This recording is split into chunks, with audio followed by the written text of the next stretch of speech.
Good afternoon. Sorry, this is not working. Good afternoon, everyone. Welcome to this press conference at the Foreign Correspondents Club of Japan. I'm Anthony Rowley, first Vice President of the club, and it's my genuine, sincere pleasure and privilege to introduce today's guest, who is Mr. Toyoo Gyohten, to my right-hand side. It's very difficult, quite honestly, to know how to describe Gyohten-san in a few words, and I've only got a few words at my disposal. I suppose if we call Eisake Sakakibara Mr. Yen, then Mr. Gyohten should be called Mr. International Finance or Mr. International Monetary Affairs.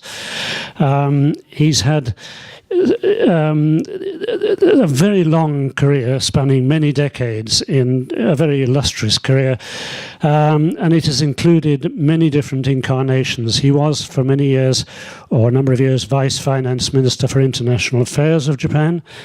He was chairman of the Bank of Tokyo, as it then was, before it was merged with Mitsubishi. He was president of the International Monetary Affairs, Institute for International Monetary Affairs in Washington, D.C. He was, sorry, I should have said he was chairman of that institute, president of the Institute of International Monetary Affairs in Tokyo, for which he still acts as honorary advisor. And of course, he also had spells at the International Monetary Fund, the IMF in Washington, and at the Asian Development Bank, and that's only a few of his accomplishments.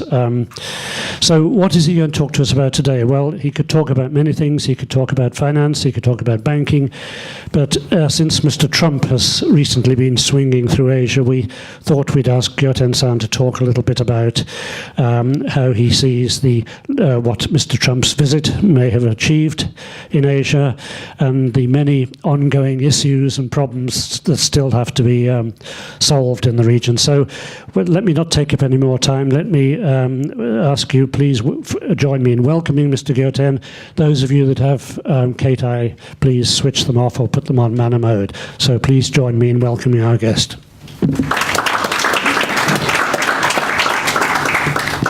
Thank you very much, Mr. Rowley, for your very generous introduction. Good afternoon, ladies and gentlemen. It is my great honor to be here to discuss with you some of the quite intriguing issues which are arising in Asia these days. President Trump made his first Asian tour a few weeks ago. Well, of course, there are many reports about his trip, and those reports were made by you, journalists. So I don't know what can I add to those already very rich reports on the event. But in my view, Trump's Asian tour does have two or three interesting implications. First, I thought he was trying very hard to differentiate himself from Barack Obama. Everywhere he went, he tried to tell the audience that this is a new president of the United States, quite different from his predecessor. And I think he succeeded in that. I don't know whether all Asian people welcome that change or, well, disappointed by the change. I don't know. But that was first implication of his tour. Secondly, nevertheless, I think President Trump tried hard to convince the audience that Asia is still the first priority in American diplomacy. And I'm sure most of Asians were very much welcome to hear that.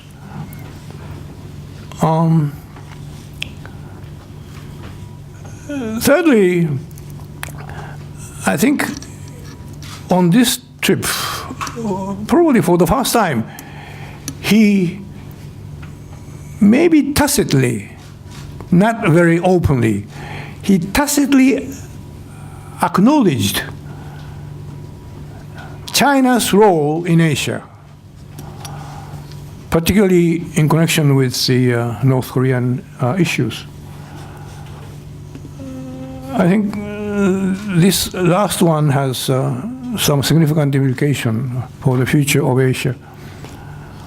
And on the whole, I think President Trump made significant sort of a success on this tour.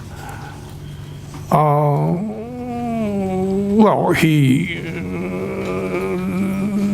certainly succeeded in organizing a broad collaboration among Asian countries, including China, against North Korea's nuclear and missile threat.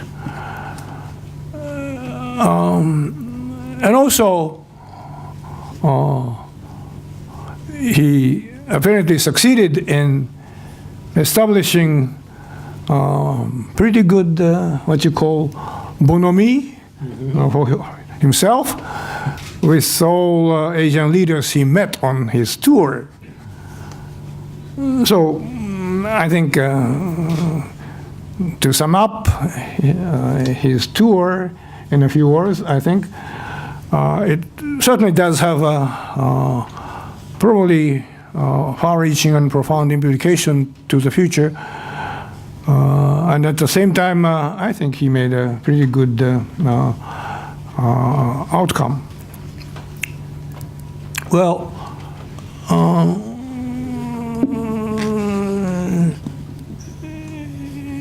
Asia is changing all the time, but particularly since the emergence of China as a new leader of the region.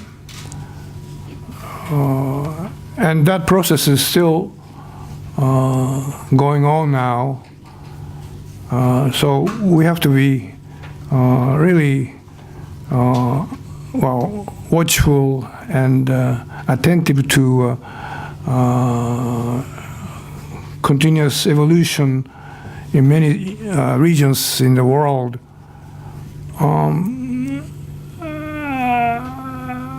I think among those events, as I said, certainly presence of China in the region is by far the most significant development.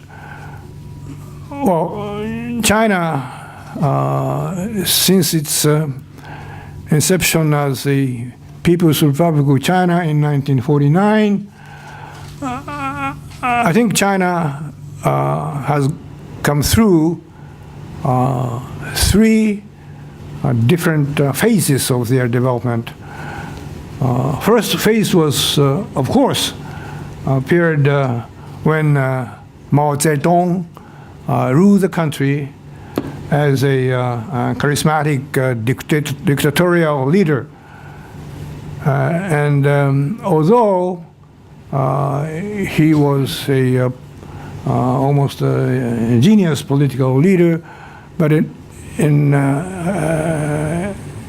field of economy, I have to say that he was not the best leader they could have. So although cultural revolution itself, in historic perspective, was something which came inevitably, because Mao was always very much wary of the incursion of so-called revisionist forces. So for him, China needed continuous revolution to prevent the rise of those revisionist forces. And as I said, cultural revolution in that sense was an inevitable measures initiated by Mao. But his economic policy was total disaster. And when Cultural Revolution was over in 1976, well, I happened to be in that country myself for a short visit. It was almost a miraculous thing that a country could survive that kind of chaotic situation. And that was a experience and impression I got that time. What shall I say, kind of very fundamental resilience of the country. But then Xiaoping succeeded Mao, and he was again a genius leader.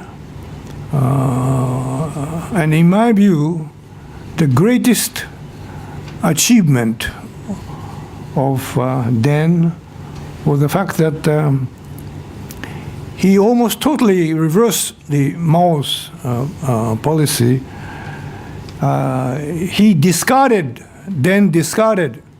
the ideological element of communism almost completely when he said that it doesn't matter whether cat is white or black. It is only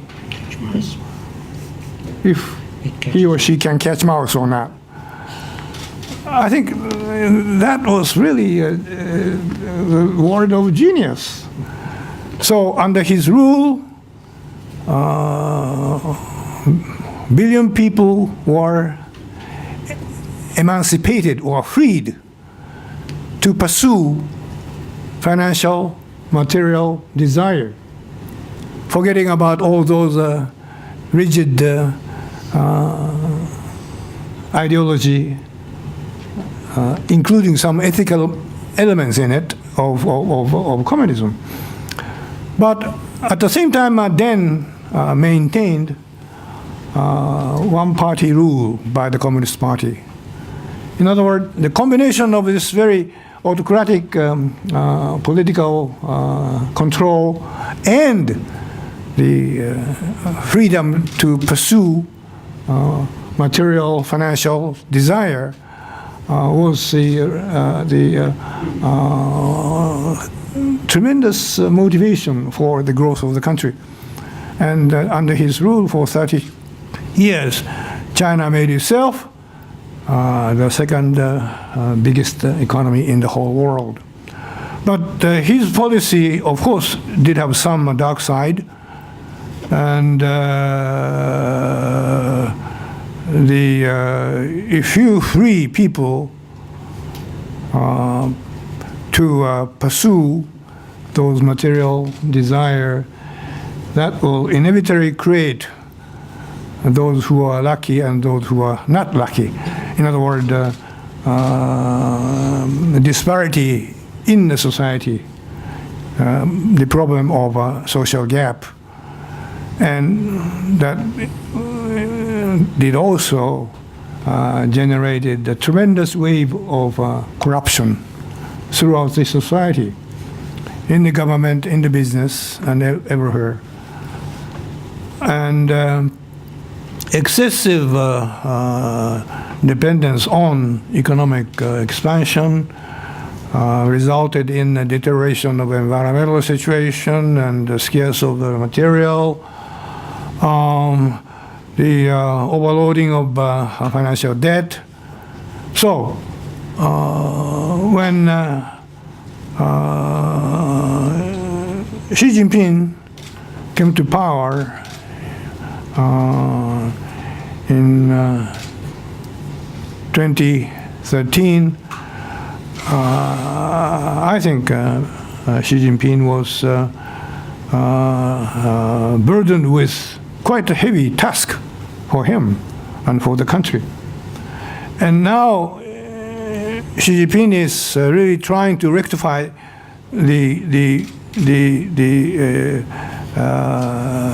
dark side left after Deng's regime, while maintaining China's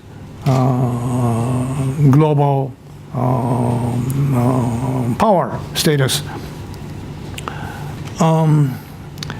So now I think Xi Jinping is really firm or determined to make China a global leader alongside of the United States. China is already the world's second largest economy.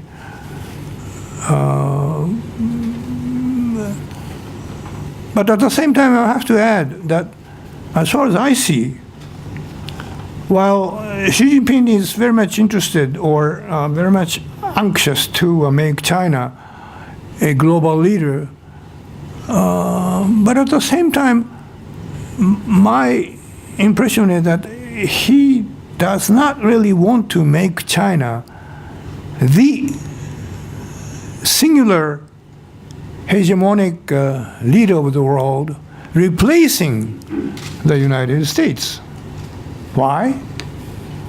Because, first of all, I think Xi Jinping knows very well that China, at this moment, is still very much lagging behind the United States in aggregate power of a country. If you really want to become the leader of the world, you have to excel not only in economy, but also in the military power, technological power, cultural power, diplomatic power, and ideological power. And if you survey all these different areas, I have to conclude that China has still a long way to go before China can replace the United States as the global leader. Also,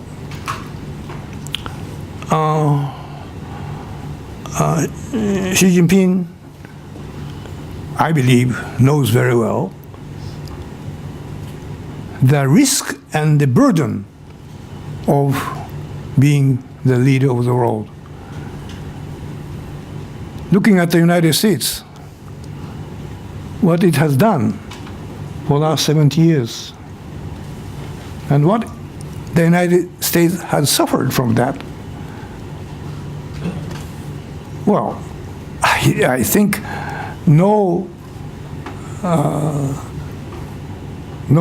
leader who has just enough amount of common sense may not be too eager to become the global leader, taking all those burdens on your head, on your back. So my guess is that what Xi Jinping is aiming at this moment is to become a sole and authentic leader of Asia. Oh, if you look back the history of China, Chinese empire always established very prosperous and powerful rule based on the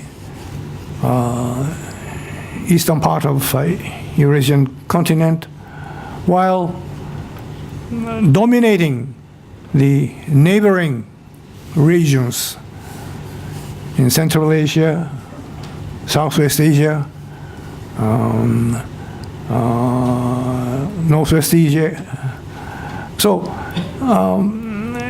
it is, I think, Chinese dream to establish a leading country on the eastern rim and also western rim of the Pacific as a very stable and prosperous sphere of influence.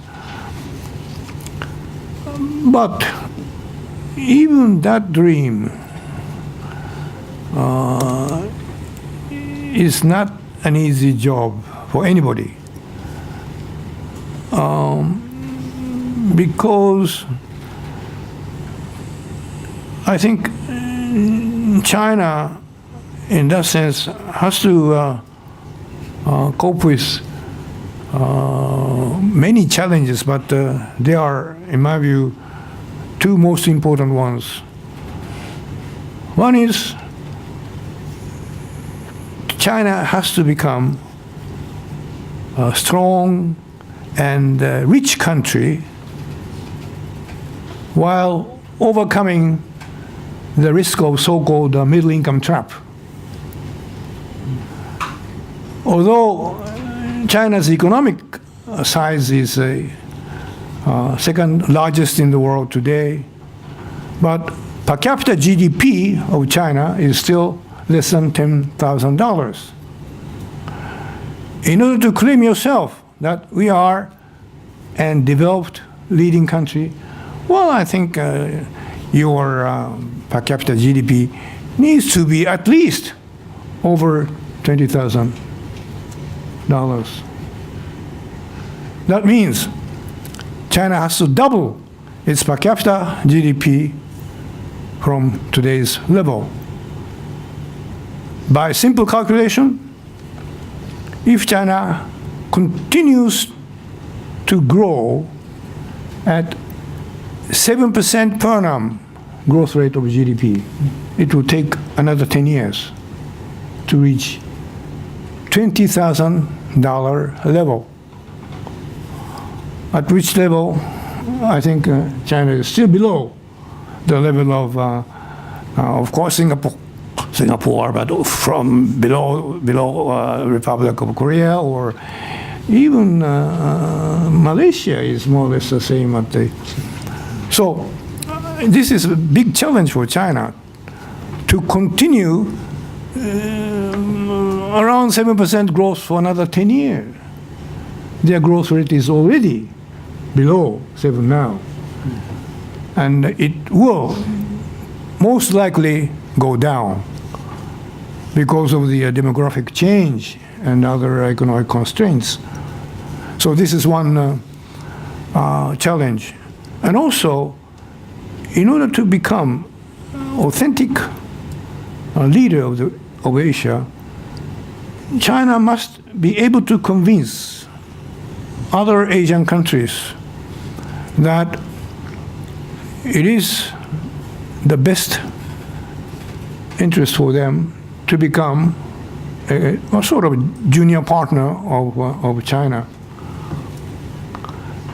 So China has to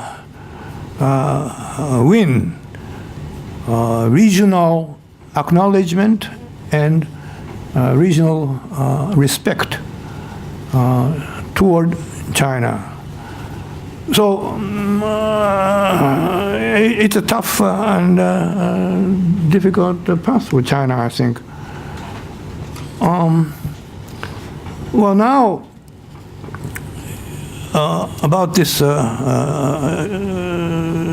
responsibility sharing in Asia, particularly after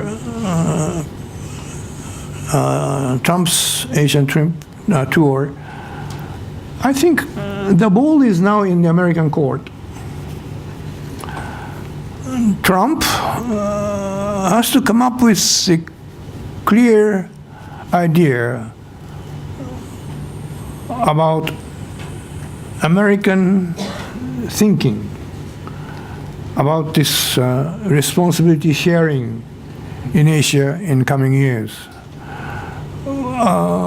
Unfortunately, we don't know yet. And even after Asian tour, I don't think Trump did make it clear to our side. Well, I think I have to talk about Japan. Japan's situation in this background is not easy one, as you can imagine.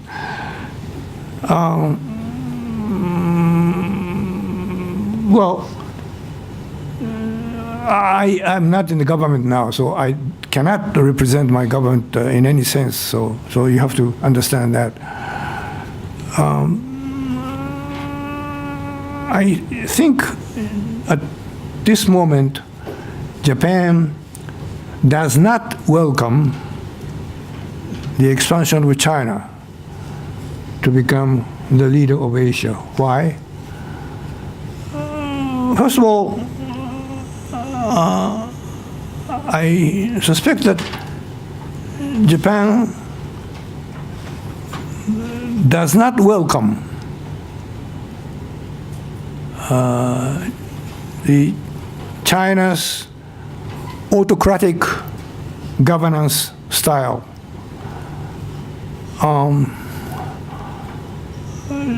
Japan certainly wishes a leader of the region be somebody who does share certain basic values, democracy, rule of law, freedom, human rights, etc., etc. So there is fundamental reluctance on the part of Japanese to have anybody as the leader of a region if that country does not share that kind of value. Secondly, I rather hesitate to say this, but I have to admit that in Japan, there are still people who are still haunted by the memory of leadership role in Asia. In spite of the fact that Japan is already a much smaller country than 100 years ago. So,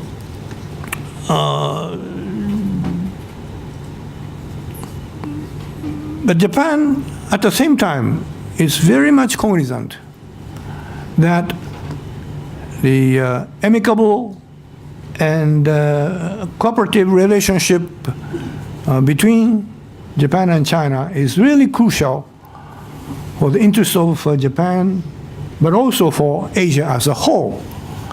So, while Japan is still reluctant to accept China as a leader, but at the same time, it recognizes the importance of maintaining a good relationship with the country very well.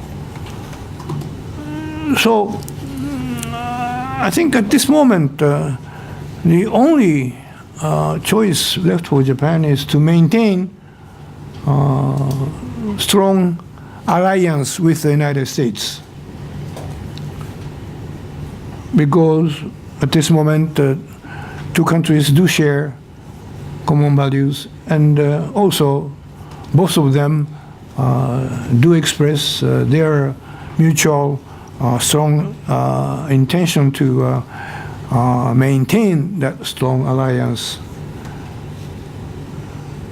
I think at this moment that must be the key pillar for Japanese diplomacy.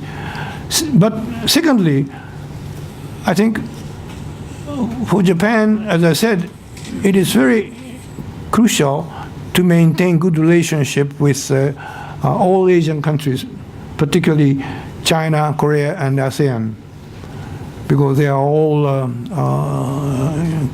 crucially important neighbors for us. And thirdly, it is quite obvious Japan, in spite of all those inherent problems, including demography and fiscal deterioration, low growth, in spite of all those difficulties, Japan has to make the best efforts to maintain its aggregate power as the second largest country in Asia. Otherwise, Japan's voice will not be heard in the region. Okay, I think. Some questions.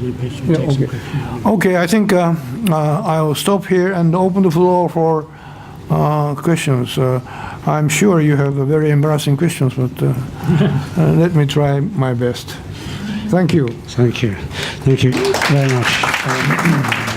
I should really have introduced you as an eminent sinologist. But please ask questions, and questions, of course, not only on China, but on finance or banking, anything you wish.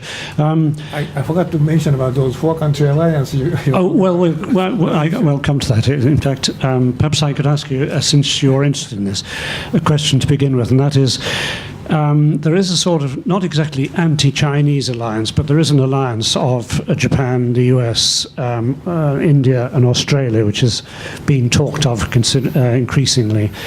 And some people see this as an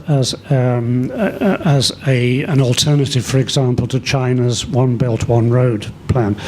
How do you view that? I mean, in effect, Asia seems to be splitting into two different forces, if you like. One led by the US, which is the Indo-China, the Indo-Pacific region, which Mr. Trump kept emphasizing, and the other is the Asia-Pacific region. Is this the way of the future? Is there a major schism, do you think, on the cards?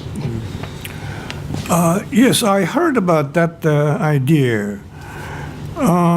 And I know at least some people are considering that this, what you call Quad, US, Japan, Australia, India alliance, Quad arrangement was first conceived by Shinzo Abe. Huh? I don't know. I saw him. I I cannot vouch for that.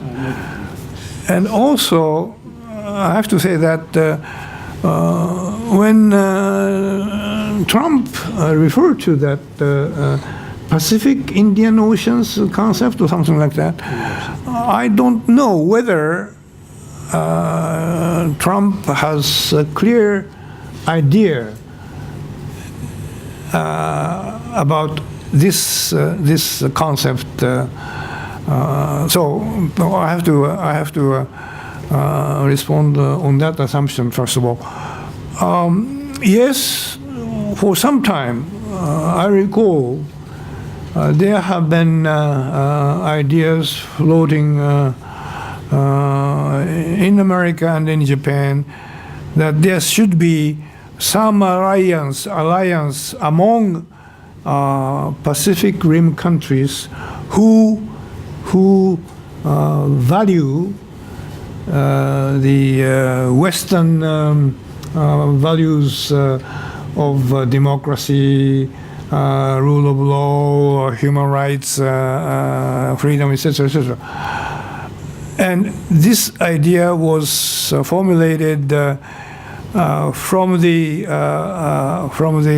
concern that if we do not do anything now, then whole Asia will be eroded by countries which are against those common values.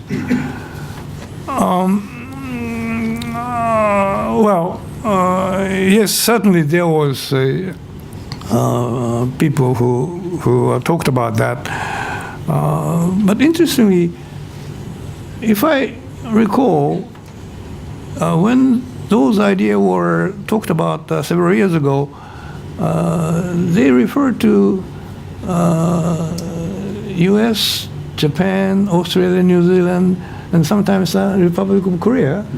But India was not included in that. It is a new sort of a member. And I have to say that if I'm asked of my view on this, I don't support that. Why? I think if we go along that direction, I think we will be alienating ASEAN countries and most likely Republic of Korea too. And we'll be pushing those important Asian countries probably closer to China. So I personally am not very much in favor of that idea. Well, of course, we do hope that eventually Asia will be ruled by commonly shared value standard, and that value standard may not be exactly same of what we call Western value. We have seen so many things happening in the world today which do not very positively support the invincibility of those Western value, one way or other. So we have to work on that together. Thank you very much. That's very useful. Okay, questions from the floor, please. And could I ask you, whoever asked a question, to speak very clearly today, if you could, please? That's because my hearing. Yes. You know. Are you, sorry, working press? Yes? Yes. Working but not press. Okay. Working press? Are you working press? Yes, Doza, please. I'm Dr. Sunil Chako, Sunday Guardian, and former World Banker. I wanted to ask about your views on Tokyo as a world financial center. What do you think are the prospects? What are the constraints? What needs to be done? And just on your earlier point, Prime Minister Shinzo Abe, speaking in the Indian Parliament in August 2007, had spoken about the Indo-Pacific, and he quoted from a book written by the son of Emperor Shah Jahan, Darashiko. This speech is on the web, where he spoke about confluence of the two seas, meaning the mixing of the Indian Ocean and the Pacific Ocean. So that's where it originated from. Okay, thank you. On the first point, Tokyo as international financial center, when, as you recall, when Japanese economy was enjoying a so-called bubble during the late 80s, there was much talk about this issue. Well, frankly speaking, that idea did not go very much far. Why? You know, after all, even now, financially speaking, Asia still belongs to dollar zone. Probably 60–70% of our total transaction, asset holding, well, is still done in the dollar. And 20–25% by euro, 10% or so by yen or pound sterling. And at this moment, much less than that by renminbi. So we have to face with this reality. Why dollar is so widely used? It is because of the fact that in the world today there is abundant liquidity in dollar because of the American deficit. It's quite an irony, but this is the truth. And also, dollar is the easiest currency to deal with for whatever purpose, particularly in comparison with other Asian currencies like yen or renminbi. Well, dollar is the most easily, freely usable currency. Also, dollar has this global center, Wall Street,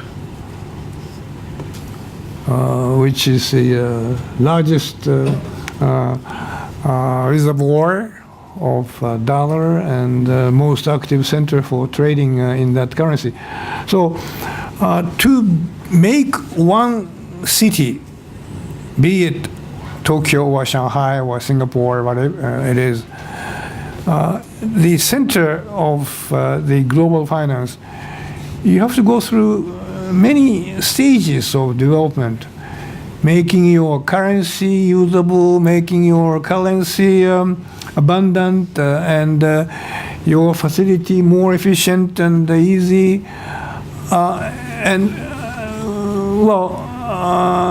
I have to confess that in late 1980s, there was a strong argument in Japan that, looking at the role of Japan playing in the global economy, we should make the yen more international currency and Tokyo more international financial center. We tried to list up many concrete steps to be taken, and we discovered that it is a development which requires enormous amount of works. It's an almost historical endeavor. And frankly speaking, now, compared with the late 1980s, even in Japan, this idea of making Tokyo the global financial center has not made very tangible progress. I know governor of Tokyo is interested in that. Well, I certainly wish good luck for her. But you know, it's a historical work. You remember the economic and other power of the United States surpassed that of Great Britain toward the end of the 19th century, probably after the Boer War. But dollar's dominance as the global key currency did happen only after the Second World War. Why? Because there was a city vis-a-vis Wall Street. So it took for the dollar to become the really global key currency almost half a century after the power of a country as a whole has become the number one of the world. So I don't want to sound very pessimistic about that, but I have to try to be realistic in that. I hope I responded to your question in that sense. And second one is Sorry, can you just repeat your second question in very simple terms? Just what is the essence of the question, please? No, I was just pointing out the source of the Indo-Pacific phrase that Prime Minister Abe mentioned. He took it from the title of a book, The Confluence of the Two Seas, which is written by Mughal Prince Dara Shikoh in 1655, who happened to be the son of Emperor Shah Jahan. So the concept of the Indian Ocean and the Pacific Ocean mixing is from the 1655, but he spoke about it in the year 2007 in the Indian Parliament. I see. So actually India too has been there from the beginning. No. I see. Do you want to comment on that? Well, it is quite obvious that Japan and India had a very long historic and very close and friendly relationship through all kind of channels, and so it is quite natural among Japanese. In the mind of majority of Japanese, there is a very strong affinity and sense of closeness with India. And before there was a airplane,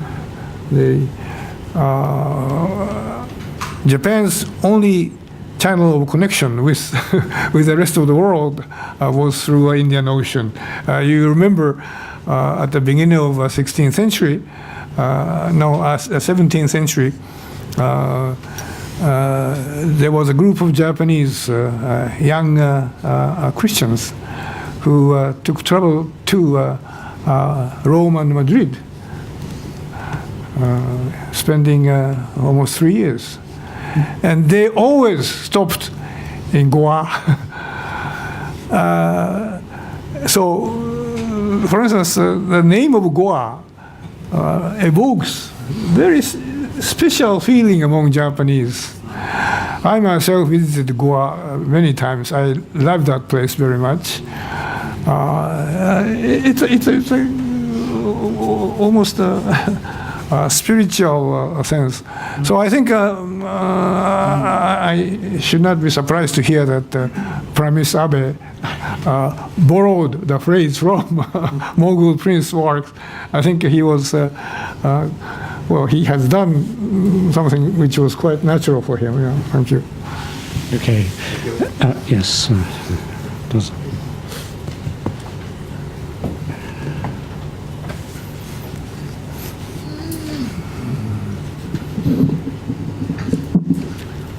Siegfried Nidl, freelancer from Germany.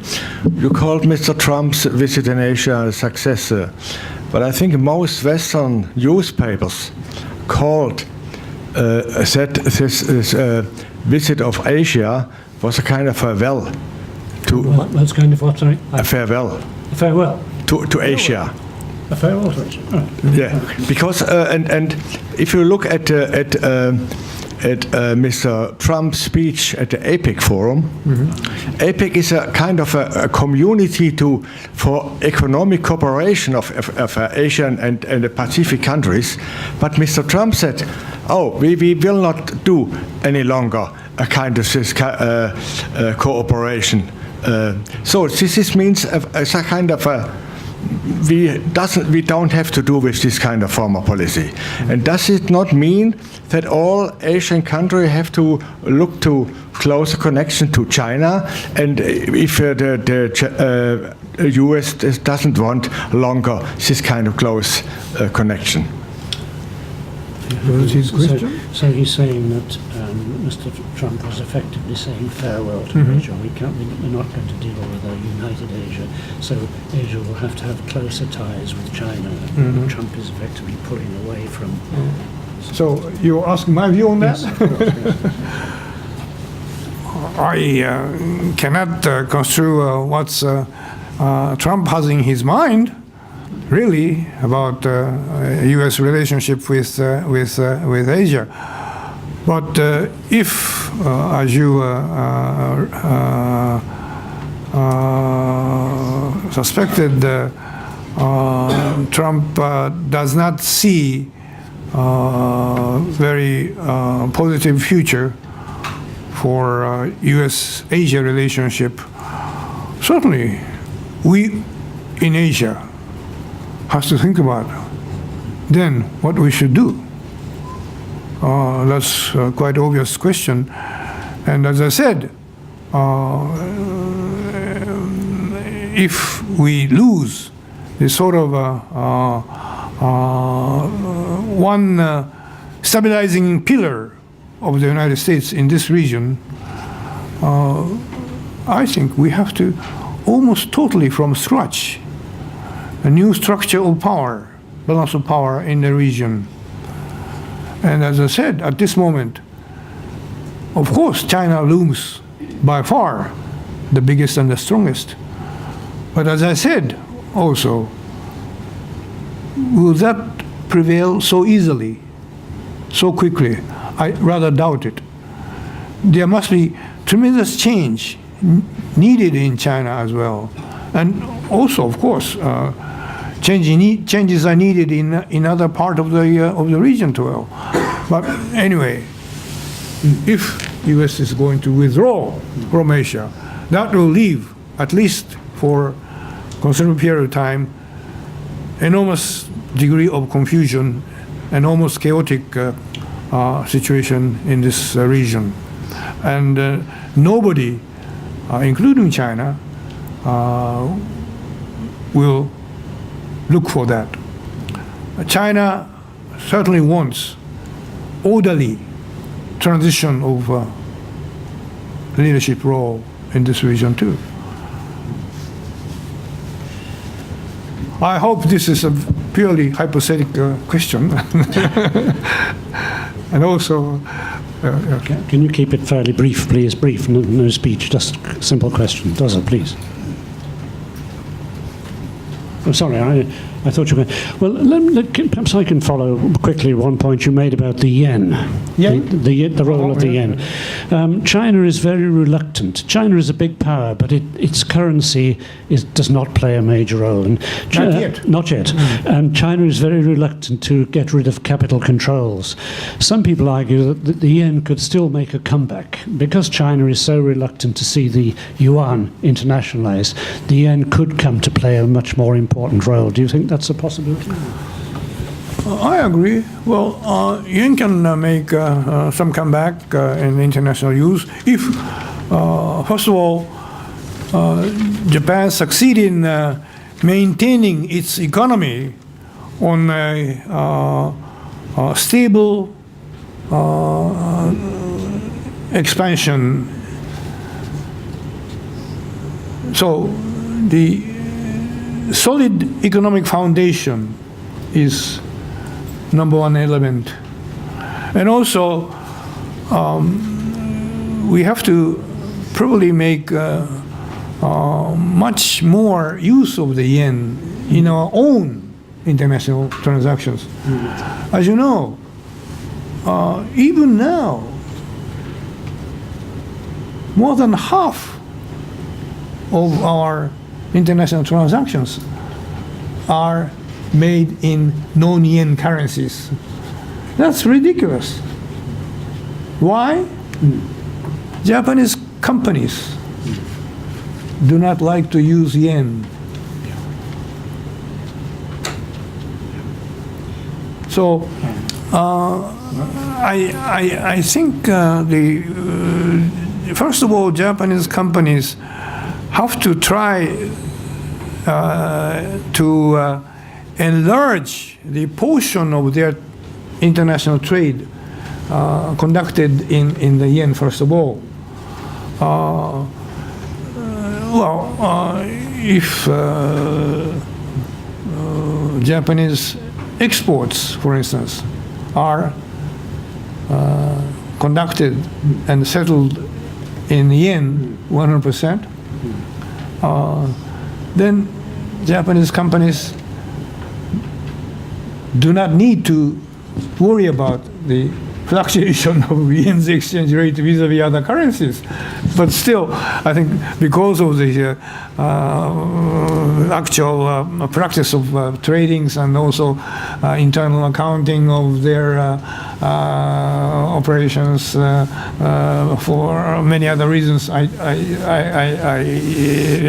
afraid that many Japanese companies are not really willing to expand their use of the yen.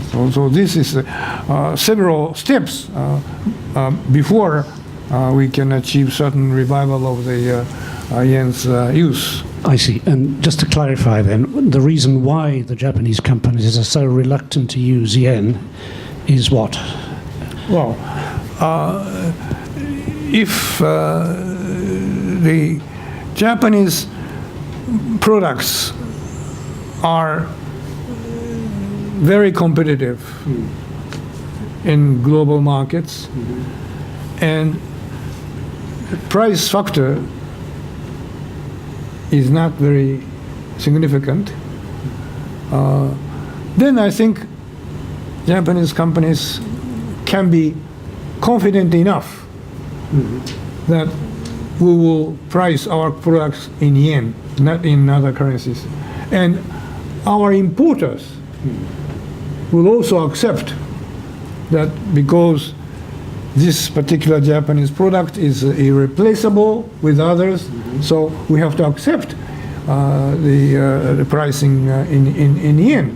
So that's one element, I think. Well, we have some of those products which have very strong competitiveness, and we can price our products in yen, but not all.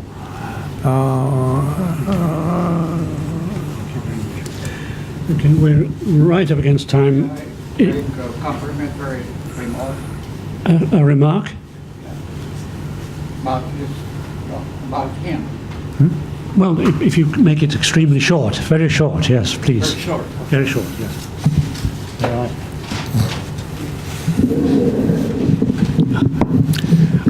I am very pleased to have you come to our club and speak to us today.